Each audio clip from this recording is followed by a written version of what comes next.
ఇది ఇప్పుడు చెప్తాను చాలా చాలా అద్భుతమైన సినిమా. నిజంగా నేను మనస్ఫూర్తిగా చెప్తున్నా. ఇది మన ఇప్పుడున్న పరిస్థితులలో మన భారతీయులు ప్రతి ఒక్కరు కూడా మన రెండవ స్వతంత్ర పోరాటం మన ఇంట్లో మనం చేయాల్సినటువంటి అవసరం ఉంది అనేటువంటి ఒక అద్భుతమైనటువంటి సినిమా అండి ఇది. మన పోరాటం మనం చేసుకోవాలి, మన జీవితాన్ని మనం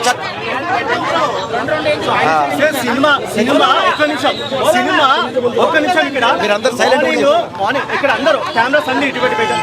సినిమా చాలా బాగుంది. మనం ఫస్ట్ అప్రిషియేట్ చేయాల్సింది కమల్ హాసన్. ఒక్క నిమిషం మీకు కొంచెం సినిమా చాలా బాగుంది. సినిమా ప్రతి ఒక్కరు ఎంజాయ్ చేయండి. రివ్యూస్ కానీ రేటింగ్స్ కానీ ఎవరు నమ్మకండి. కల్కి అయితే ఏ విధంగా అయితే ఎంజాయ్ చేశారో భారతీయుడు 2 కూడా అలాగే ఎంజాయ్ చేయండి. ప్రతి సీను మనము యంగ్ జనరేషన్ యంగ్ హీరోస్ అందరినీ పక్కన పెట్టండి. ఫస్ట్ కమల్ హాసన్ గారిని అప్రిషియేట్ చేయాలా, రెండోది వచ్చి మనం శంకర్ గారి డైరెక్షన్ అప్రిషియేట్ చేయాలా. ఈ ఏజ్ లో ప్రతి సీన్ ప్రతి ఎమోషన్ సీన్ కానీ సెంటిమెంట్ కానీ మనకు వర్కౌట్ అయింది. తర్వాత మెయిన్ స్లోగా ఉందంటే ఎవడో చెప్పండి, మళ్ళీ ఇంకోసారి వచ్చి చూడమని చెప్పండి. ఒకటే మాట అన్ని రోజులు చాలా బాగా చేశారు. చెప్తానండి. శంకర్ గారికి కమల్ హాసన్ గారికి నా చేతులు ఎత్తి నేను నమస్కరిస్తున్నా. మన భారతీయులందరం కూడా ఈ సినిమాకు రుణపడి ఉన్నాము. అంతే. ప్రతి ఇండియన్ ఈ సినిమా వచ్చి చూడాలి. I love my India. ఏదండి భారతీయుడు 2 అంతే. ఇక భారతీయుడు 1 నేను నా జీవితంలో చిన్నప్పుడు నేను చదువుకునే రోజుల్లో భారతీయుడు 1 చూశాను. ఇప్పుడు భారతీయుడు 2 అప్పటికంటే ఎన్ని రేట్లో ఇంకా నాకే తెలియదు. అంత అద్భుతంగా ఉంది సినిమా. చాలా నిజాయితీగా చెప్తున్నా. భారతీయ 2 అనేది మన జీవితం. ఇది సినిమా కాదు. ఇది రియల్ లైఫ్. మన భారతీయుల నిజమైన జీవితం ఇందులో ఉంది. మనం అందరం కూడా ఈ సినిమాకు రుణపడి ఉన్నాం. శంకర్ గారికి కమల్ హాసన్ గారికి మనం రుణపడి ఉన్నాం.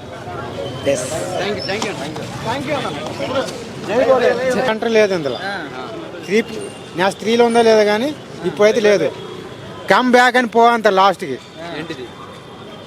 హీరోయిలు అందరు కలిసి ఇది ఉంది కదా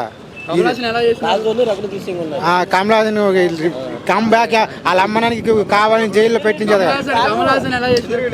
కమల్ హాసన్ హైలైట్ అన్నా, కానీ వాళ్ళ హీరో చూడు వాళ్ళ అమ్మని పట్టిస్తారు కదా లంచం.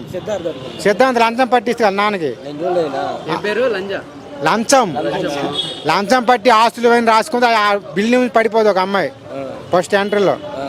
ఆ అమ్మాయి కథ ఎక్కువ ఉంది. ఆ అమ్మాయిది కమ్ బ్యాక్ అంతే. మళ్ళీ ఇండియా నుంచి వెళ్ళిపో. పాట ఫస్ట్ దేశం గురించి పాట ఉంది. 1 చిన్నప్పుడు 11th క్లాస్లో. అది ఇంకా బాగుంది. ఇది ఇంకా దానిలో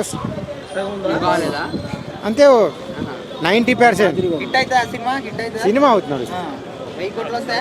వస్తుంది కానీ దానిలో డైలాగ్ అయితే ఆ పాత సినిమా డైలాగ్ అంట. ఇప్పుడు అది సీపూర్లో పట్టి డైలాగు మన దేశం లంచం, ప్రతిదీ లంచం లేకపోతే మంచం ఎక్కడు అని చెప్పిండు.